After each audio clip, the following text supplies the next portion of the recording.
Fala rapaziada, beleza? Tudo certo? Bom, infelizmente voltando aqui falar sobre a eliminação do Brasil, falei lá no último vídeo de Japão que ia voltar aqui independente do que acontecesse.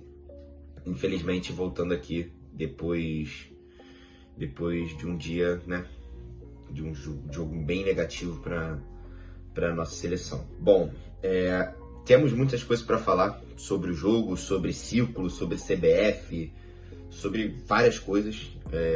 Em relação a essas coisas eu vou deixar para o Instagram.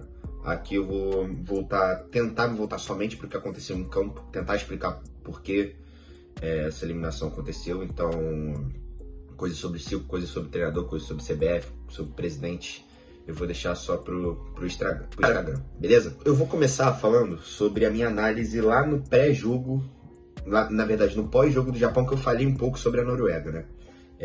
Eu falei naquele vídeo que eu tinha muito medo do que a seleção norueguesa poderia fazer com a seleção brasileira se a seleção brasileira entrasse no jogo querendo fazer uma marcação alta. Por quê? Porque eu tenho muito medo do Haaland em espaço aberto. Ele não tanto agora no Manchester City, mas quando ele jogava no Borussia Dortmund, por exemplo, antes de ir pro City, o Borussia Dortmund também era um time bem reativo. Então, nos melhores momentos da carreira dele no Borussia Dortmund, ele fez muitos gols assim, em espaço aberto. Que o time defendia, quando recuperava a bola no Haaland, e aí em espaço aberto ele com velocidade, com altura, com potência, força e com finalização ele destrói. Então o meu medo pro jogo era esse. O jogo não se mostrou dessa forma, mas a minha análise não foi tão ruim, porque no pós-jogo, na coletiva, depois do jogo, o Ancelotti falou que a estratégia do Brasil de ser mais reativo foi porque ele tinha muito medo do Haaland também em espaço aberto. Então acabou que minha análise até foi um pouco parecida com o que o Ancelotti fez. A diferença é que eu achei que o jogo fosse ser assim. E aí o Ancelotti montou a estratégia para que o jogo não fosse assim. E aí entrando mais sobre o que aconteceu no jogo, eu vi muita essa polêmica circulando muito sobre o print, né, do Brasil com 35% de posse de bola. E aí gerou uma repercussão, porque o Brasil 35% de posse de bola, fomos eliminados quando olhar com 70%, enfim. A minha análise sobre isso é que os 35% de posse de bola nem foi a coisa mais importante que o Brasil deixou de fazer no jogo. Porque esse era um jogo que a gente sabia que ia acontecer. O Brasil joga, desde quando o Guardiola chegou, o Brasil joga assim, de maneira reativa. Porque ele chegou com o discurso de que ele ia potencializar o jogo do nosso melhor jogador, que é o Vinícius Júnior. E o Vinícius Júnior joga melhor em espaço aberto do que em um espaço mais curto quando a defesa está fechada. O Vinícius Júnior é um cara de drible longo. Não é um cara tanto de drible de futsal curto, assim, que ele consegue desconcertar a defesa quando a marcação está muito encaixotada lá. Então, já que a gente tem que potencializar nosso melhor jogador, obviamente a gente teria que jogar com o espaço aberto para o Vini jogar. Então, nossa forma de jogo era reativa dessa forma. Então, o problema não foi os 35% de posse de bola, na minha opinião. O problema foi que, em nenhum momento da partida, o Brasil sufocou a Noruega com a bola. Porque, vamos parar para pensar, qual é a nossa estratégia de jogo? A gente desce um pouco mais as linhas, deixa a Noruega com a bola. Em algum momento do lance, a gente ter mecanismo para roubar a bola e sair em velocidade com os nossos jogadores de velocidade. Em que momento do jogo a gente teve essa condição? Em nenhum momento o Brasil subiu uma marcação. Em nenhum momento que a Noruega tocava para trás, o Brasil tinha gatilho de pressão. Em nenhum momento o Brasil pressionou os melhores portadores da bola na Noruega. O Odegaard, que é do Arsenal, e o Berg, que é o do Fulham, que são os caras, né, de circulação no meio campo, recebiam todas as bolas sem qualquer tipo de pressão da seleção brasileira.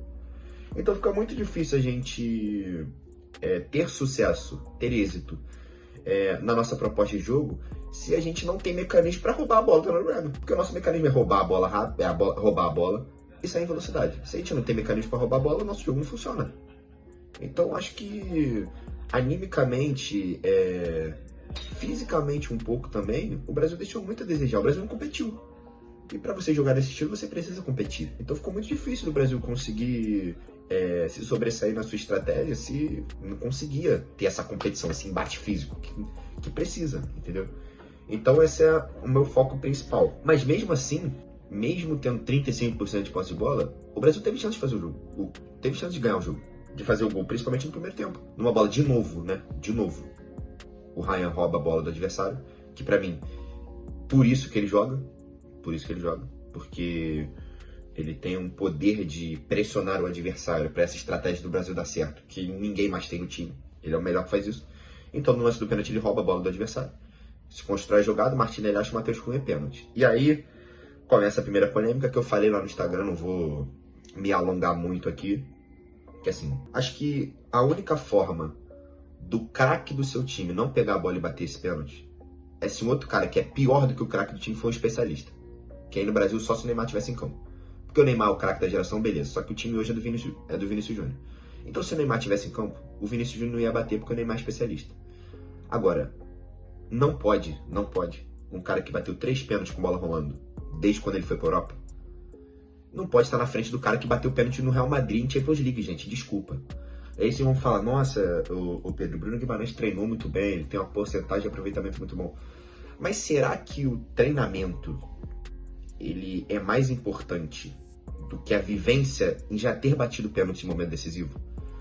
Porque eu não tenho dúvida que o Vini tem menos aproveitamento que o Bruno Guimarães. O Vini realmente não é um grande batedor de pênalti. Mas vocês têm dúvida, por exemplo, que se fosse o jogo da França, se o Mbappé tivesse perdido 3 pênaltis na fase de grupos, cai uma bola na marca da cal pra ele bater nas oitavas de final, tu acha que é o Olise que ia bater? Não, é ele de novo. Porque ele é protagonista. E eu acho que falta um pouquinho isso do Vini. Eu sei que foi ordem do Ancelotti, tá? Mas eu acho que falta um pouquinho de personalidade do Vini, antes do jogo até, de virar pro Ancelotti e falar, cara, eu que bato. Porque ele é o protagonista do time, ele tem que bater. Se tiver outro especialista, beleza, foi o que eu falei aqui. O Neymar bateria. Show. Mas ele é o protagonista, ele tem que ir pra bola. Ele não pode expor o Bruno Guimarães dessa forma. A comissão não pode expor o Bruno Guimarães dessa forma. Por quê? Porque o Bruno Guimarães estava fazendo uma Copa fantástica e vai ficar manchado por ter perdido um pênalti que ele não bate. Ele não bate. Eu nunca vi ele bater no pênalti, gente. Então, assim, desculpa, não pode, no momento decisivo, o Bruno Guimarães ir pra bola pra bater.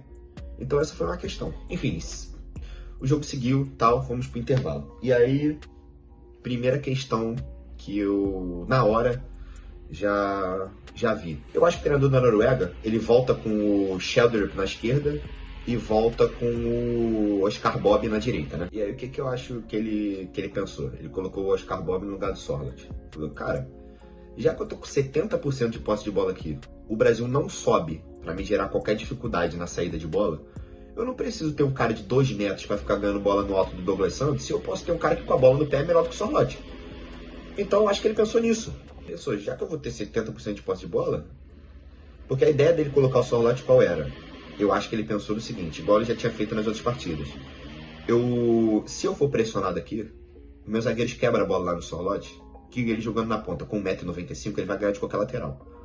Só que naquele momento não precisava mais ter o Sorloth, porque o Brasil não sufocava a Noruega para a Noruega quebrar a bola. Então era melhor ter um cara com a bola no pé. E a estratégia se mostrou positiva, porque para mim, tirando o Haaland, o Oscar Bob foi o segundo melhor jogador da Noruega no jogo. Ele entrou no segundo tempo e jogou muito bem. Só que o problema, a questão não é essa. A questão é que, para você ver o nível, o treinador da Noruega teve que desfazer uma estratégia que ele teve de rifar a bola caso o Brasil subisse a marcação, porque o Brasil simplesmente não subiu. Não subiu. E aí ficou muito confortável para ele. Colocou os melhores jogadores dele com a bola no pé em campo e continuou o mesmo cenário do primeiro tempo pro segundo. Continua o mesmo cenário. E começa um fator crucial no jogo, né? O Ancelotti coloca o Endrick, e aí pode ser até que as pessoas não concordem comigo. Ele coloca o Endrick, e o Endrick melhora o time. Ele melhora o time. Eu vou te explicar por que ele melhora o time. Vai falar, nossa, mas ele perdeu o gol. Perdeu. Culpa dele, tem que fazer aquele gol. Só que o Brasil começou a gerar jogo com a entrada do Endrick. O Endrick gerou, apesar de ter perdido, gerou a oportunidade do gol, perdeu, tem que fazer. Uma bola que ele trouxe para a esquerda, finalizou de fora da área. E no chute do Ryan com a perna direita, que o goleiro fez uma boa defesa, ele que ganhou a bola no alto. Então, assim, o Brasil melhorou ofensivamente com a entrada do Endrick. Só que o gol não saiu, e aí, na minha opinião, aconteceu o maior erro do Ancelotti na Copa do Mundo, que foi ter colocado o Neymar naquele momento do jogo. E aí não é porque é o Neymar, gente, não é por... E aí eu quero que vocês prestem muita atenção no que eu vou falar, porque podem me taxar de hater no Neymar, e nem é o caso, tá? Nem é o caso. Ele coloca o Neymar, mas principalmente ele faz uma alteração que acaba com qualquer aspecto defensivo do Brasil. Porque o Ryan de novo, abdicou do jogo ofensivo dele para fechar o lado direito da seleção, porque o Danilo não marca para ninguém. Gente, o Danilo nessa Copa, e é uma outra questão que eu vou entrar, o Danilo, gente, ele é o terceiro zagueiro do Flamengo, ele não é titular no time dele. E ele é zagueiro no time dele, ele não é titular na zaga do Flamengo. Ele é o Pereira, ele é o Ortiz, ele é o terceiro zagueiro. Às vezes joga o Vitão, não joga ele. E ele vem pra seleção pra jogar de lateral, gente. Ele não tem a mínima condição de acompanhar os pontas. Ele foi engolido pelo Nusa e foi engolido pelo Sheldrick no segundo tempo. E aí o Ryan tem que abdicar do jogo dele ofensivo, para ficar salvando o Danilo lá atrás. E aí quando você coloca o Endrick, para quem não acompanha muito futebol europeu, teve uma polêmica acho que já estava no final da temporada. O Endrick estava jogando muito bem, fazendo muito gol, era um dos artilheiros do Lyon. Teve um jogo que ele foi pro banco. Chegou na coletiva, os caras perguntaram pro treinador: cara, por que o Endrick foi pro banco? Ele fala: cara, eu vejo o Endrick hoje como um ponta-direita, mas no futebol moderno de hoje, um ponta-direita que não contribui tão mal defensivamente igual o Endrick contribui, ele não pode jogar no meu time. E aí a gente termina uma Copa do Mundo com o Endrick na ponta-direita e com o Vini Júnior voltando para marcar na ponta-esquerda, coisa que a gente tentou não fazer o ciclo todo. Porque qual é o problema do nosso 4-2-4?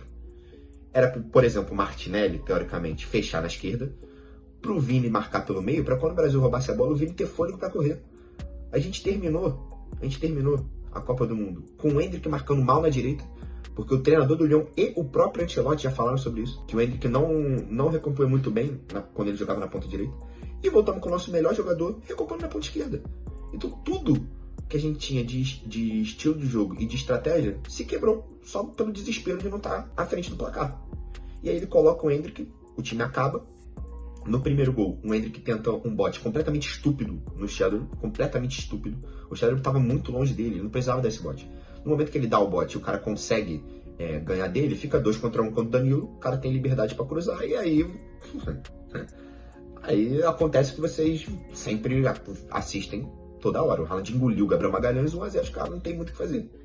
Entendeu? E aí vem uma questão tática muito importante. Antes de falar do segundo gol, vem uma questão tática muito importante. Quando você tem o Neymar, principalmente nesse momento da carreira, o que você pensa? O Neymar fisicamente não entrega muita coisa mais. E defensivamente também não. Então, para você colocar o Neymar no jogo, o que seu time tem que fazer? Para você diminuir os problemas físicos que você vai ter colocando o Neymar em campo. Você precisa ter a bola no pé. E aí você potencializa o que o Ancelotti acreditava que o Neymar ainda entrega, que é somente com a bola no pé. Porque fisicamente ele não entrega, defensivamente ele não entrega, velocidade ele também não entrega mais, então acho que com a bola no pé era o que o Ancelotti acreditava que o Neymar conseguiria entregar para a seleção brasileira. Só que o Neymar entrou e o Brasil não conseguiu ficar com a bola no pé. Então o Brasil ficava com o Neymar lá na frente, porque para colocar o Neymar você obviamente vai perder questões defensivas. Você coloca o Neymar, que é -1 na marcação, e coloca o Endrick na ponta direita, que acaba sendo -2 na marcação, porque ele não volta para recompor. Ele recompõe muito mal. Então o Brasil fragilizou a sua questão defensiva e ofensivamente não melhorou em nada, porque o Brasil não ficava com a bola.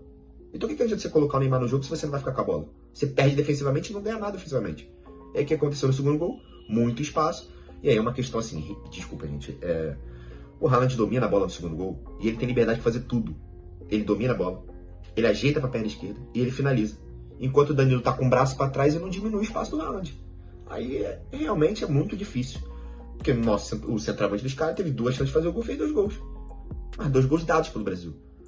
Porque no primeiro tempo e até a metade do segundo tempo, o Brasil dificilmente deixou a Noruega cruzar. No cruzamento certo que o Brasil cedeu pros caras, gol do Haaland. Na bola que o Haaland dominou sem marcação nenhuma, 2 gols do Haaland. Então assim, é muito difícil a gente querer passar de fase tendo erros tão primários igual o Brasil teve. E aí, infelizmente agora pensar no próximo ciclo, renovar essa seleção. Não acredito que o Brasil vá começar o próximo ciclo tendo Danilo, tendo Marquinhos, tendo Alexandre, tendo Neymar, tendo Casemiro. É um momento de chamar os jovens para eles adquirir essa maturidade para 2030, igual o Ancelotti falou, né? Desde o início que ele chegou, ele falou que o objetivo dele é 2030. A gente já entrou nessa Copa sabendo que não ia ganhar. É uma outra questão também. Enfim, tomara que o próximo ciclo seja menos conturbado, igual foi esse, pra gente poder ter alguma esperança, porque entramos agora, de fato, no maior jejum da nossa história sem título, vamos para 28 anos. Então, muita coisa tem que ser mudada e espero que isso aconteça. Essa foi minha análise do vídeo. Espero que gostem. Qualquer discordância podem falar aí nos comentários, que eu gosto dessa resenha, beleza? Tamo junto, valeu!